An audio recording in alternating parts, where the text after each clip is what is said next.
Hello guys, welcome back to my channel. అందరూ ఎలా ఉన్నారు? ఫస్ట్ టైం కనుక నా ఛానల్ని చూస్తున్నట్టయితే ప్లీజ్ సబ్స్క్రైబ్ చేయండి. ఈరోజు నేను పొనగింటాకు పెసరపప్పు వేపుడు చేయబోతున్నాను. దీనికోసం ముందుగా పోపు వేసుకోవాలి.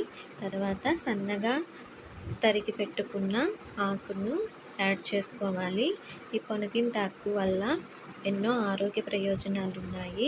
హెల్త్కి చాలా మంచిది.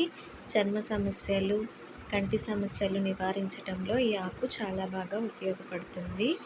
ఇప్పుడు సాల్ట్ అలాగే కొంచెం పసుపు వేసుకోవాలి. వీడియో క్లిప్ మిస్ అయినట్టుంది. పెసరపప్పును హాఫ్ అన్ అవర్ ముందు నానబెట్టి ఉడకబెట్టుకోవాలి. ఇప్పుడు ఆకు బాగా ఫ్రై అయ్యాక ఈ పెసరపప్పును యాడ్ చేసుకోవాలి. ఈ ఆకులో బయోటిన్ ఎక్కువగా ఉంటుంది కాబట్టి హెయిర్ గ్రోత్ కూడా బాగుంటుంది. వీక్లీ ట్వైస్ లేదా వన్స్ అయినా ఈ ఆకుని తినడానికి ట్రై చేయండి. ఇందులో నేను పుట్నాల పప్పు, ఎండు కొబ్బరి, అలాగే ఎండుమిర్చి, తెల్లగడ్డ కలిపి పౌడర్ చేసి పెట్టుకుంటాను. ఆ పొడి 2 స్పూన్స్ వేసాను. దీనివల్ల టేస్ట్ బాగుంటుంది. ఇంతేనండి, సింపుల్గా అయితే రెడీ అయిపోయింది.